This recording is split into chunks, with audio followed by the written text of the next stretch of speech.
ہر انسان کی یہ خواہش ہوتی ہے کہ اس کا گھر ایک مکان نہ ہو بلکہ ایک ایسی جنت ہو جہاں سب کے دلوں میں پیار بھی ہو، اطمینان بھی ہو، سکون بھی ہو اور گھر میں بہت ہی زیادہ برکت ہو۔ کبھی آپ لوگوں نے یہ محسوس کیا ہے کہ کسی گھر میں انٹر ہوتے ساتھ ہی ہمیں سکون، جنت کا سا اطمینان اور برکت کیوں محسوس ہوتی ہے؟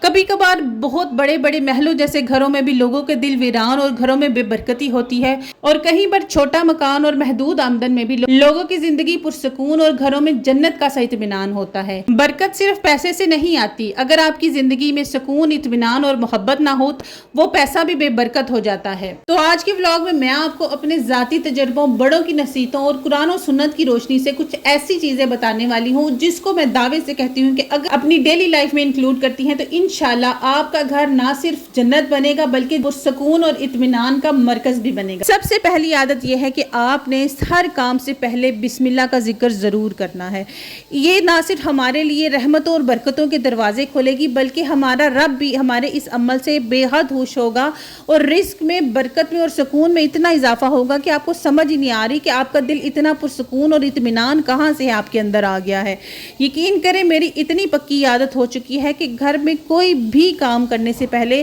میں بسم اللہ کا ذکر ضرور کرتی ہوں، اور اس کام میں اور اس چیز میں اتنی برکت ہو جاتی ہے کہ کبھی آپ کے گھر میں اچانک سے مہمان بھی آ جائے نا اور آپ نے کم چیز بنائی ہو تو آپ بسم اللہ پڑھ کے اس چیز کو لوگوں میں تقسیم کریں، اس میں اتنی برکت ہوگی کہ ہر بندہ پیٹ بھر کر کھانا کھائے گا اور وہ چیز بچ بھی جائے گی۔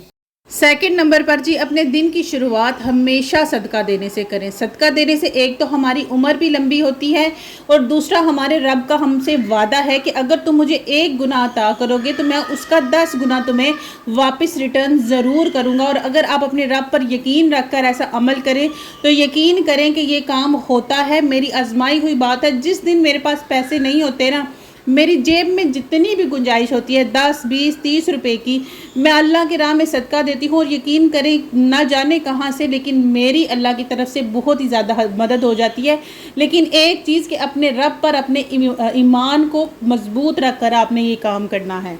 تھرڈ نمبر پر شکر گزاری کی عادت ڈالیں۔ ہر چھوٹی سے چھوٹی چیز اور بڑی سے بڑی نعمت کی بنا اپنی زندگی میں اگر آپ شکر ادا کرنا شروع کر دیں گی، آپ کی زندگی بہت ہی زیادہ پرسکون ہوگی اور دل میں بہت اطمینان ہوگا۔ لیکن ہم انسان کیا کرتے ہیں کہ اگر کبھی ہمیں تھوڑی سی بھی تکلیف ہو گئی ہے اللہ کی طرف سے، ہم کہتے ہیں یہ میرے ساتھ کیوں ہوا، یا اللہ مجھے آپ نے یہ چیز کیوں دی، یا یہ سزا مجھے کیوں دی، یا فلانے بندے کے پاس اتنا پیسہ ہے تو میرے پاس پیسہ کیوں نہیں۔ لیکن اللہ کی دی ہوئی ہر نعمت کا شکر ادا کریں۔ آپ یقین کریں آپ کی زندگی، آپ کا گھر، آپ کا دل اطمینان اور سکون سے بھر جائے گا، اور واقعی ہی آپ کو لگے گا کہ آپ کسی جنت میں رہ رہی ہیں۔ یہیں پر مجھے حضرت موسیٰ علیہ السلام کے زمانے کا ایک واقعہ یاد آیا کہ ایک دن حضرت موسیٰ علیہ السلام اللہ تعالیٰ سے ہم کلام ہونے کے لیے کوہ طور پر گئے، تو آپ نے اللہ سے سوال کیا کہ یا اللہ کون انسان ہے جو تجھ سے اتنی محبت کرتا ہے اور ہر وقت تیرا شکر ادا کرتا ہے۔ ان کو تو یہ تھا کہ اللہ ان کا نام لیں گے، لیکن اللہ پاک نے کہا کہ فلانی جگہ چلے جاؤ، ایک شخص ملے گا جو ہر صورت میں میرا شکر ادا کرتا ہے۔ جب حضرت موسیٰ علیہ السلام اس آدمی کے پاس پہنچے تو وہ شدید بیمار اور اتنی سخت بیماریاں لگی تھی اس کو کہ اس کا جسم گل سڑ کر نیچے گر رہا تھا، لیکن اس صورت میں بھی وہ صرف اپنے رب کا شکر ادا کر رہا تھا۔ تو حضرت موسیٰ علیہ السلام نے کہا کہ یا اللہ واقعی یہ تیرا سب سے محبوب بندہ ہے اور تو اس سے سب سے زیادہ پیار کرتا ہے، یعنی ہر صورت میں اٹھتے بیٹھتے سوتے جاگتے بیماری کی حالت میں کسی بھی صورت میں اللہ کا شکر ادا کرنا نہ چھوڑیں۔ چوتھے نمبر پر فجر کی نماز کے وقت اٹھنا اور اس کے بعد نہ سونا، اس کی پابندی بنا لے، آپ کے دن میں بہت ہی زیادہ برکت ہو جائے گی۔ ہمارے نبی پاک صلی اللہ علیہ وآلہ وسلم کا فرمان ہے کہ یا اللہ میری امت کے لیے فجر کے وقت میں برکت رکھ دے، یعنی کہ اس وقت ہمارے لیے رحمتیں اور برکتیں اللہ تعالیٰ کی طرف سے نازل ہو رہی ہوتی ہیں، اور اگر ہم اس ٹائم کے بعد سوتی نہیں ہیں تو ہمارا پورا دن پروڈکٹیو ہوتا ہے۔ آپ یقین کریں صبح کے ٹائم پہ اتنے سارے کام ہوتے ہیں جو ہم اپنے گھر کے چھوٹے چھوٹے سے کر لیتی ہیں، اس لیے اس ٹائم کے بعد کوشش کیا کریں کہ نہ سویا کریں۔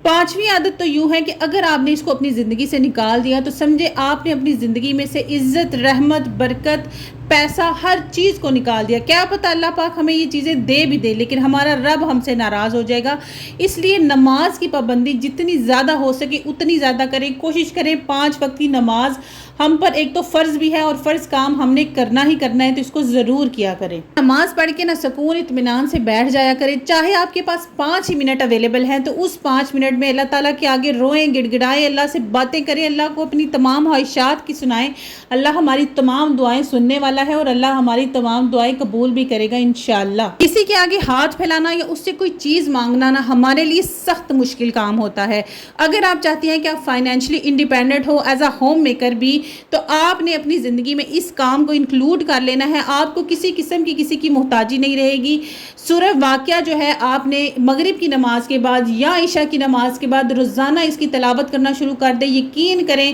آپ کو کسی قسم کی کسی انسان کی محتاجی نہیں رہے گی۔ اور یہ سورت اللہ پاک نے عورتوں کے لیے خاص طور پر اتاری ہے۔ اگر میں اس کی تفسیر کی بات کروں تو بہت زیادہ لمبا ٹاپک ہو جائے گا، لیکن ان شارٹ میں نے صرف آپ کو یہ بتا دیا ہے۔ لاسٹ ہیبٹ یہ ہے جی کہ سلام کرنے کی عادت ڈال لیں۔ صبح جب آپ سو کے اٹھیں اپنے ہسبینڈ کو، اپنے بچوں کو، ان کے دن کی شروعات گڈ مارننگ سے نہیں، سلام سے کریں، انہیں کہیں السلام علیکم۔ اپنی ساس سسر کو کہیں، رات کو اگر آپ کی ساس کے ساتھ یا اپنے میاں کے ساتھ لڑائی بھی ہوئی ہے نا، جب صبح آپ انہیں سلام کریں گی تو وہ کہیں گے ہیں اے تے راتی ساڑے نال لڑدی بھی تے اون راضی ہے۔